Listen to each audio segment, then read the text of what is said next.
Solenoid के लिए magnetic field हमने कैलकुलेट किया, सोलेनॉइड के अंदर किसी भी पॉइंट पर मैग्नेटिक फील्ड हमने एम्पियर्स सर्किटल लॉ की हेल्प से निकाला, तो वो इतना आया। तो इसमें इम्पॉर्टेंट बातें हैं कि n क्या चीज़ है, what is small n? Small n is number of turns in unit length of the solenoid. Solenoid के यूनिट लेंथ में कितने नंबर ऑफ टर्न हैं, इस बात को याद रखेंगे बहुत अच्छे से, क्योंकि जब न्यूमेरिकल सॉल्व करते हैं तो ये गलती हो जाती है। उसमें n की जगह ले लेते हैं टोटल नंबर ऑफ टर्न और फिर हमारा आंसर गलत हो जाता है। तो ये बात याद रखना है कि जो स्मॉल n है वो टोटल नंबर ऑफ टर्न्स नहीं है, वो है number of turns in unit length. एक बात ये। दूसरी बात कि B is proportional to I, यानी सोलेनॉइड में कितना मैग्नीट्यूड का करंट फ्लो हो रहा है उस पर magnetic field inside the solenoid depend करता है। करंट की स्ट्रेंथ बढ़ा दोगे तो magnetic field inside the solenoid भी बढ़ जाएगा। और यहाँ पर इम्पॉर्टेंट बात ये भी है, म्यू नॉट, ये जो म्यू नॉट है ये है परमिएबिलिटी, ये बात तो पहले ही पता है, permeability of free space. Free space का मतलब है जब सोलेनॉइड के अंदर खाली जगह है, वहाँ पर कुछ भी नहीं है, ठीक है, वहाँ पर कुछ भी नहीं है, फ्री स्पेस है, तब परमिएबिलिटी म्यू नॉट लिखी जाएगी, ठीक है।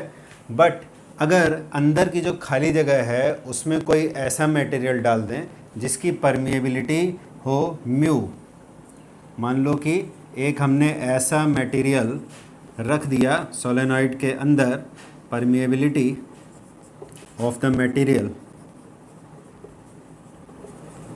Inside the solenoid. अगर सोलेनॉइड के अंदर हमने एक ऐसा मटेरियल रख दिया जिसकी परमिएबिलिटी म्यू है, तो उस केस में B जो है वो हो जाएगा म्यू एन आई, ठीक है, म्यू एन आई। और सिंस फॉर एनी मटेरियल, किसी भी मटेरियल का, एनी मटेरियल का मतलब है यहाँ पर पैरामैग्नेटिक, ठीक है। आगे हम लोग पढ़ेंगे कि डायामैग्नेटिक मटेरियल का म्यू जो होता है वो फ्री स्पेस की परमिएबिलिटी से कम होता है। लेकिन अगर हमने एक पैरामैग्नेटिक मटेरियल रख दिया सोलेनॉइड के अंदर तो उसके लिए म्यू होता है ग्रेटर देन म्यू नॉट।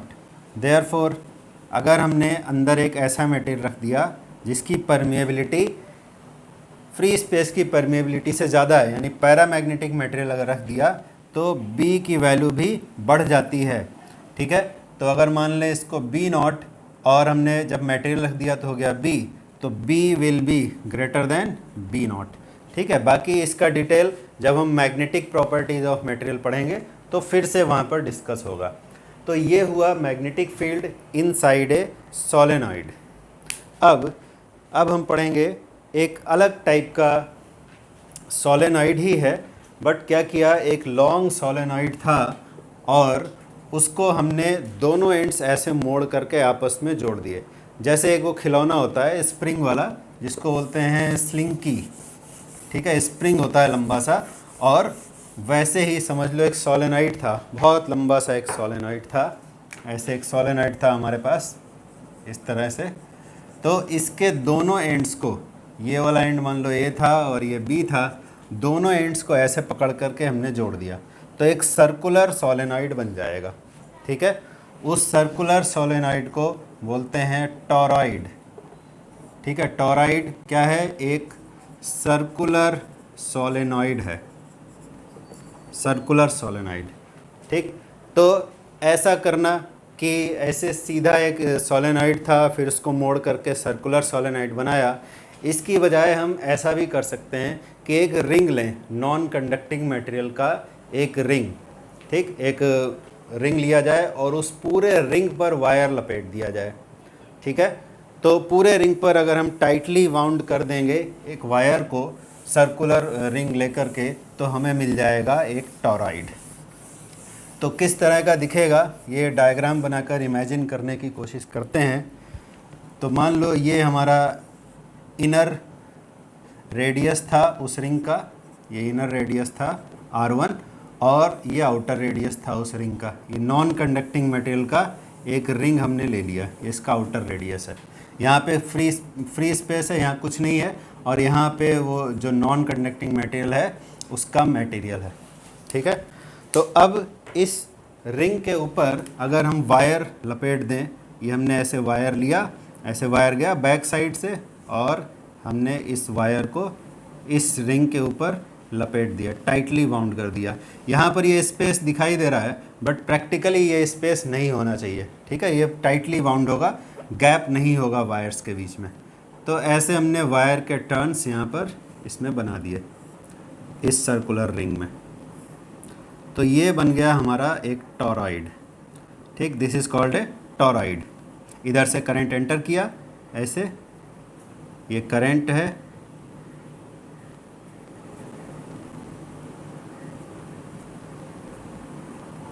ये करंट इसमें वापस आ गया ऐसे। ठीक है, ये टॉरॉइड बन गया। तो इसके डिफरेंट पॉइंट्स पर हमें मैग्नेटिक फील्ड बताना है। एक तो हम बताएंगे यहाँ पर, मान लो यहाँ पर पॉइंट है P, और इसका एक्सिस भी बनाना है। इसका एक्सिस कैसे बनाएंगे, ये जो R1 और R2 रेडियस जो बनाए हैं, इनर और आउटर रेडियस, इनके बीच वाली जो जगह होगी, यानी R1 R2 का जो एवरेज होगा, वो ये डॉटेड जो ब्लू लाइन दिखाई दे रहा है वो इनका एवरेज होगा, और इसी को बोलेंगे रेडियस। ये जो है R क्या है, वो R1 और R2 का एवरेज है, इसको बोलेंगे रेडियस ऑफ द टॉरॉइड। ये टॉरॉइड की रेडियस कही जाएगी। और ये जो डॉटेड लाइन है इसको बोलेंगे एक्सिस ऑफ द टॉरॉइड। ये एक्सिस हो गया टॉरॉइड का। ठीक, तो ये हमारा टॉरॉइड है। तो इस जगह में, यानी अंदर जो फ्री स्पेस है, यहाँ पर मैग्नेटिक फील्ड बताना है, एक्सिस वाली जगह पे बताना है, मान लो कि ये Q पॉइंट है, और यहाँ बाहर में बताना है, मान लो S पॉइंट है, PQS। इन S भी यहाँ पर खाली है, फ्री स्पेस है, इन जगहों पर हमें मैग्नेटिक फील्ड बताना है यूजिंग एम्पियर्स सर्किटल लॉ। तो यहाँ भी वही काम करेंगे, हम अपने टॉरॉइड को इस तरह से कट करेंगे, यानी टॉरॉइड का जो प्लेन है, टॉरॉइड इस प्लेन में रखा है, मान लो वर्टिकल प्लेन में, तो इसी प्लेन में इसको कट कर देंगे। तो इसको इस तरह से कट कर देने से क्या होगा, एक ट्यूब जैसा तुम्हें दिखेगा ऐसे कटा हुआ। तो यहाँ अगर हम उसको क्रॉस सेक्शन का अगर हम डायग्राम बनाएं तो कैसा दिखेगा, ये तो हमारा इनर रेडियस वाला सर्कल हो गया, और ये आउटर रेडियस वाला सर्कल हो गया, और ये एक्सिस हो गया, ये हो गया टॉरॉइड का एक्सिस। ठीक है, ये टॉरॉइड का एक्सिस। ये सेंटर, यहाँ हमें बताना है मैग्नेटिक फील्ड P पॉइंट पर, यहाँ बताना है Q पॉइंट पर, और यहाँ बताना है S पॉइंट पर। इन तीन जगहों पर बताना है। और करंट कैसे दिखाएंगे, ये जो वायर्स थे, ये टर्न्स जो हमने कट कर दिया, तो इस डायग्राम के करस्पॉन्डिंग अगर यहाँ देखें तो ये जो अंदर वाली जगह हैं, यहाँ पर देखो ये अंदर वाली जगह है, यहाँ से करंट बाहर निकलते हुए दिखाई दे रहा है, और ये जो बाहर वाली जगह है, यहाँ से करंट ऐसे अंदर जाते हुए दिख रहा है। ये करंट का एरो देख लो, यहाँ से पता चल रहा है जो अंदर वाला सर्कल है वहाँ से करंट ऐसे बाहर आ रहा है, और बाहर वाले सर्कल में ऐसे अंदर जा रहा है। ठीक है, तो इस साइड में हम क्या बनाएंगे, डॉट्स बनाएंगे, इधर बनाएंगे डॉट्स। डॉट्स का मतलब है कि करंट यहाँ से बाहर निकल रहा है। ठीक है, और इधर से करंट बाहर निकला और यहाँ से ऐसे एंटर कर गया। ठीक, ऐसे करंट निकला और यहाँ एंटर कर गया, तो इधर एंटर कर रहा है तो यहाँ पे बनाएंगे क्रॉस। तो जितने डॉट्स होंगे उतने ही क्रॉसेस होंगे। क्यों, क्योंकि ये डॉट और क्रॉस एक ही टर्न के दो एंड्स दिखाई दे रहे हैं, एक तरफ से करंट एंटर कर रहा है और एक तरफ से बाहर जा रहा है। ठीक है, ये हमारा टॉरॉइड का, हमने ऐसे काट दिया इसको प्लेन के अलोंग, तो इस तरह से हमारा दिखाई देगा। तो अब हमें एम्पियर सर्किटल लॉ यूज़ करना है और कैलकुलेट करके बताना है कि कितना मैग्नेटिक फील्ड होगा। तो पहला स्टेप जो एम्पियर सर्किटल लॉ के लिए होता है वो क्या होता है, एम्पीरियन लूप बनाओ। और वो एम्पीरियन लूप कैसा होना चाहिए, वो उस पॉइंट को इंक्लूड करना चाहिए जिस पॉइंट पर हमें मैग्नेटिक फील्ड बताना है। तो अभी हमें P पॉइंट पर मैग्नेटिक फील्ड बताना है, तो P पॉइंट को इंक्लूड करते हुए एक एम्पीरियन लूप हमने बना लिया। इस एम्पीरियन लूप की रेडियस उतनी ही होनी चाहिए जितना P पॉइंट का सेंटर O से डिस्टेंस है, यानी कि R। ठीक है, तो आर रेडियस का ही लूप बनाएंगे। आर क्या चीज़ है? Distance of point P from centre of the toroid. तो पहला काम क्या करना है? At point P, P point पर हमें मैग्नेटिक फील्ड बताना है। हमने एक एम्पीरियन लूप बनाया आर रेडियस का। तो पी पॉइंट के लिए हम लिखेंगे B dot D L. B dot D L निकालेंगे। बी डॉट डी एल क्या होता है? बी डॉट डी एल होता है line integration of magnetic field along this loop. तो इस लूप के अलोंग हमने लाइन इंटीग्रेशन किया।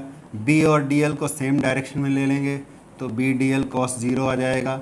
फिर क्योंकि ये सर्कुलर लूप है, करंट से इक्वल डिस्टेंस पर है, तो बी कॉमन आ जाएगा, अंदर आ जाएगा D L, because cos zero हो गया 1।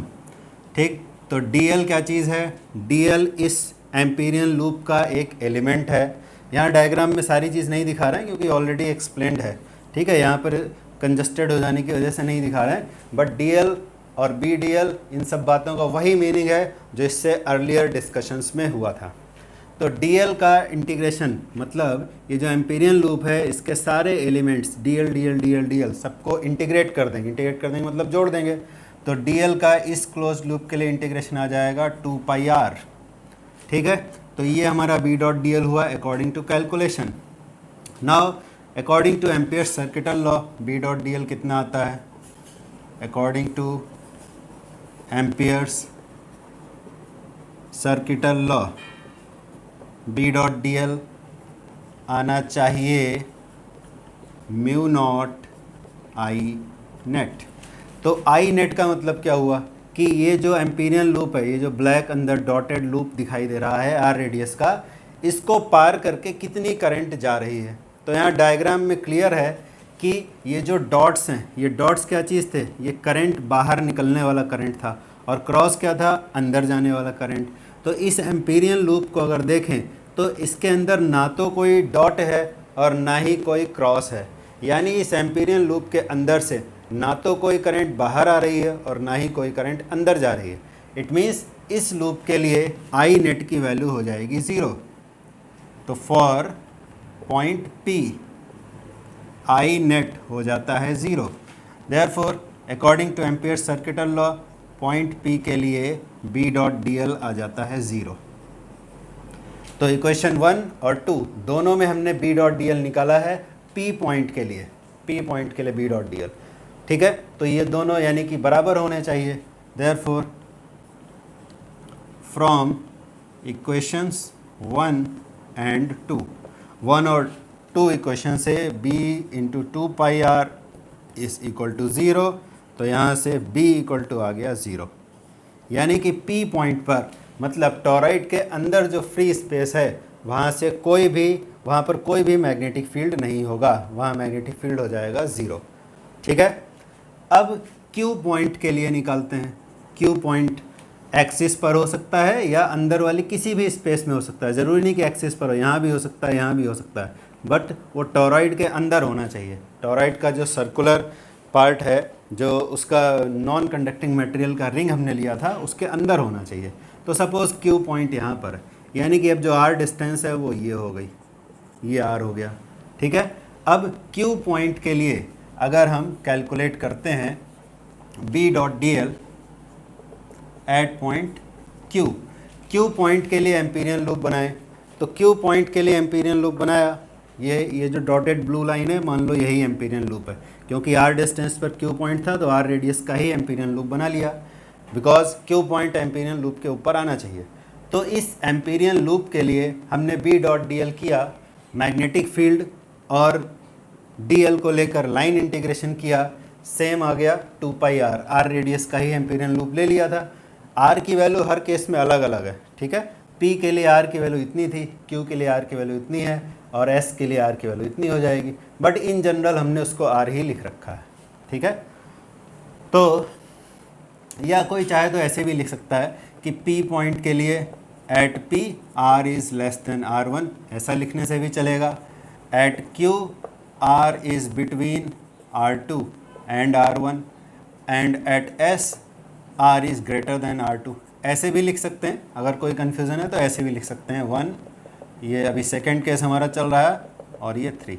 तो सेकंड केस में यानी कि जब R हमारा R1 और R2 के बीच में है, यानी यहाँ कहीं पर है।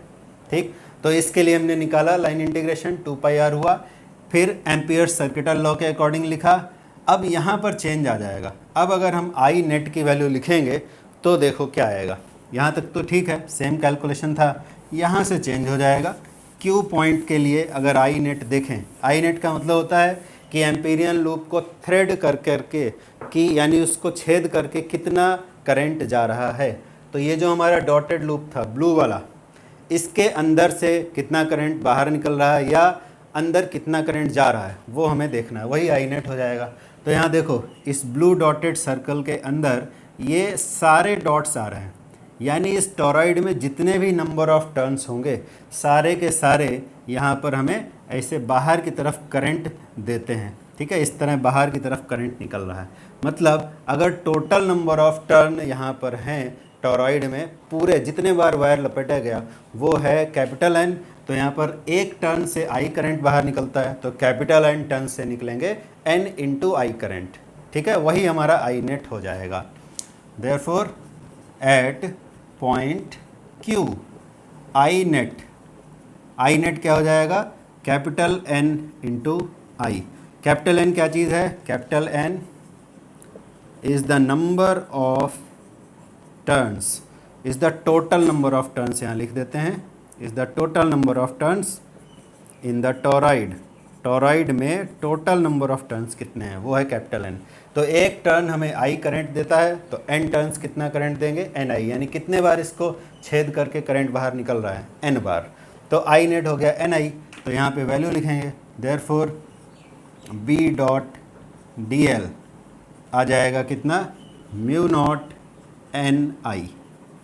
ठीक है, तो ये दोनों ही बी डॉट डी एल की वैल्यू आ गई, ये अकॉर्डिंग टू कैलकुलेशन और ये according two ampere circuital law. Therefore from equation 1 and 3 दोनों को इक्वेट कर देंगे। देयरफॉर फ्रॉम इक्वेशंस 1 एंड 3, 1 और 3 से हमें मिल जाता है b into 2 pi R equal to mu not capital N आई।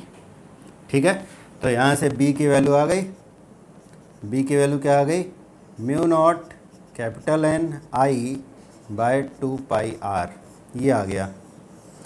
अगर इसको ध्यान से देखें, capital N by 2 pi R ये क्या चीज़ है, कैपिटल एन तो था total number of turns in the toroid, और 2 पाई आर, आर क्या चीज़ था, आर को अगर हम मान लेते हैं, आर को अगर मान लें कि टॉरॉइड का रेडियस है, तो capital N by 2 pi R क्या हो जाएगा, 2 पाई आर मतलब होता है सरकमफेरेंस, तो circumference is a type of length, तो total number of turns divided by length, तो capital N by 2 pi R को भी हम स्मॉल एन लिख सकते हैं।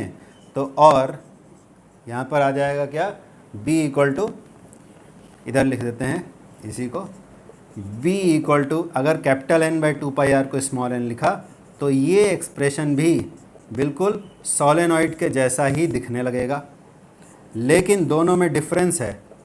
भले ही ये एक्सप्रेशन सोलेनॉइड के जैसा दिखाई दे रहा है, बट इसमें और सोलेनॉइड वाले में डिफरेंस है, बिकॉज यहाँ पर स्मॉल एन का मतलब है कैपिटल एन यानी total number of turns divided bye circumference of the torrid, जबकि सोलेनॉइड वाले में स्मॉल एन का मतलब था total number of turns divided by total length of the solenoid, यानी वहाँ पर था एन बाई एल और यहाँ पर है एन बाई 2 पाई आर। ठीक है, तो भले ही एक्सप्रेशन दोनों दिखने में सेम हो, डायमेंशंस भी दोनों के सेम ही आएंगे कैलकुलेट करोगे तो, बट यहाँ पर जब न्यूमेरिकल सॉल्व करेंगे तो ध्यान रखना पड़ेगा कि टॉरॉइड के केस में स्मॉल एन क्या है और सोलेनॉइड के केस में स्मॉल एन क्या है। ठीक है, तो ये हमने क्यू पॉइंट के लिए भी मैग्नेटिक फील्ड कैलकुलेट कर लिया यूजिंग एम्पियर सर्किटल लॉ। अब आते हैं एस पॉइंट पर। एस पॉइंट के लिए यानी कि जब स्मॉल आर R2 से बड़ा हो जाएगा तब के लिए, तो यहाँ पे ये भी चेंज हो जाएगा आई नेट, अभी देखते हैं कैसे चेंज होगा। तो एस पॉइंट के लिए अब हम लिखेंगे एट पॉइंट एस, तो small R has become greater than R2। अब अगर एस पॉइंट को इंक्लूड करते हुए एक एम्पीरियन लूप बनाया जाए ये एस पॉइंट को इंक्लूड करते हुए एम्पीरियन लूप बना दिया। तो अब आर की वैल्यू ये हो जाएगी, यानी small R has become greater than R2। तो एस पॉइंट को लेकर के बी डॉट डी एल किया, बी और डी एल जानबूझकर सेम डायरेक्शन में ले लिए जिससे कि कॉस 0 हो जाए, और फिर b इंटू 2πr आ गया। यहाँ तक तो ठीक है, कैलकुलेशन में कोई चेंज नहीं। एम्पियर सर्किटल लॉ के लिए, एम्पियर सर्किटल लॉ के अकॉर्डिंग एस पॉइंट के लिए अगर आई नेट की वैल्यू देखी जाए for point S, I net अगर देखें तो अब देखो ज़रा, ये जो एस पॉइंट को लेने वाला एम्पीरियन लूप था, इसके अंदर जितने डॉट्स हैं उतने ही क्रॉसेस हैं। क्यों? क्योंकि ये टॉरॉइड के जो टर्न थे उन्हीं को हमने ऐसे कट करके देखा, तो जितना तो एक टर्न का एक एंड यहाँ दिख रहा है, एक एंड यहाँ दिख रहा है। तो इधर से डॉट का मतलब है करंट का बाहर निकलना और क्रॉस का मतलब है अंदर जाना। और आई नेट का मतलब होता है कि करंट्स का अलजेब्राइक सम। अलजेब्राइक सम मतलब कि अगर हमने बाहर निकलने वाली करंट को लिया है पॉजिटिव, तो अंदर जाने वाली करंट को लेंगे नेगेटिव। तो जितने यहाँ पर बोला है कि डॉट्स बाहर की तरफ हैं उतने ही क्रॉसेस अंदर की तरफ हैं, मतलब जितने बार करंट बाहर निकला उतने ही बार करंट अंदर गया। तो अगर बाहर निकलने वाले करंट को हमने लिया पॉजिटिव और अंदर जाने वाले करंट को लिया नेगेटिव, तो जितने पॉजिटिव वैल्यूज़ हैं उतने ही नेगेटिव वैल्यूज़ हैं। जब हमने अलजेब्राइक सम किया तो फिर क्या आ जाएगा, आई नेट का वैल्यू 0 आ जाएगा। ठीक है, समझ गए बात? तो इसका मतलब है कि अगर हम बी डॉट डी एल लिखें एस पॉइंट के लिए according two ampere circuital law, तो हमें यहाँ पर 0 मिलेगा। ठीक है, तो ये एम्पियर सर्किटल लॉ के according B dot D L का लाइन इंटीग्रेशन आया, बी का लाइन इंटीग्रेशन, और ये कैलकुलेशन से बी का लाइन इंटीग्रेशन आया। तो दोनों को इक्वेट कर देंगे। Therefore from equation 1 and 2 b into 2πr is equal to 0, that is b equal to 0।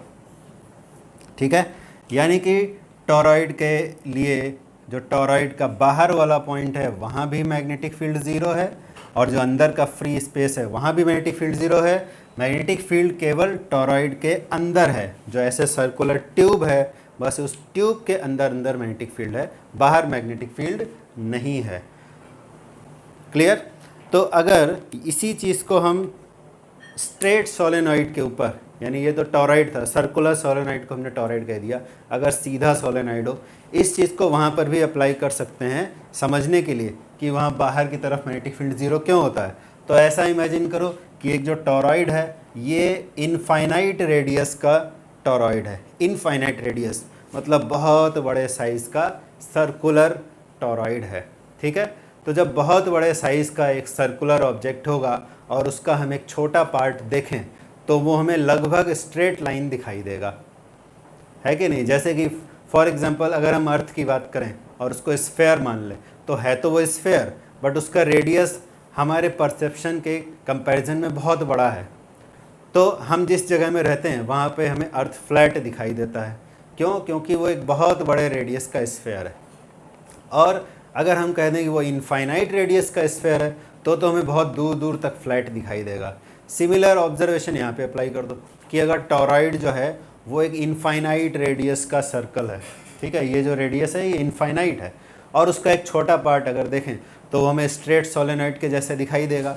और जैसे यहाँ टॉरॉइड में दिख रहा है, इस तरफ भी मैग्नेटिक फील्ड 0, इस तरफ मैग्नेटिक फील्ड 0, तो अगर हमने बीच का एक पार्ट ले लिया जो हमें स्ट्रेट दिख रहा है, तो उसके इधर भी मैग्नेटिक फील्ड 0 होगा और इधर भी मैग्नेटिक फील्ड 0 होगा। तो जो सोलेनॉइड में हमने ऐसे बनाया था, ये हमारा सोलेनॉइड था, ऐसे ये सोलेनॉइड था, तो क्या बोला, इधर भी मैग्नेटिक फील्ड 0 और इधर भी मैग्नेटिक फील्ड 0, खाली अंदर में मैग्नेटिक फील्ड होगा।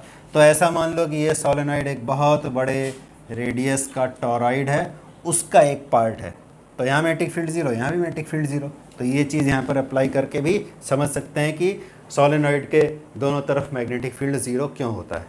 ठीक है, तो ये हमारा एम्पियर सर्किटल लॉ का एप्लीकेशन कंप्लीट हो गया। अब नेक्स्ट क्लास में पढ़ेंगे कि जो करंट कैरिंग लूप अगर हो कोई, अभी तक हमने पढ़ा था करंट कैरिंग वायर था, स्ट्रेट वायर, उसको अगर मैग्नेटिक फील्ड में रख देते हैं तो उस पर एक फोर्स लगता है। तो एक सीधे सिंगल वायर की बजाय अगर हम एक रेक्टेंगुलर लूप बना लें और उसको मैग्नेटिक फील्ड में रखें तो उस पर ये जो फोर्स लग रहा है मैग्नेटिक फोर्स, इसका क्या इफ़ेक्ट होगा, ठीक है, और उस इफ़ेक्ट की वजह से वो लूप किस तरह की मोशन करेगा, ये हमारा अगले क्लास का टॉपिक होगा, ठीक है। तो आज के लिए इतना ही। नेक्स्ट टॉपिक में पढ़ेंगे torque acting on A rectangular current carrying loop.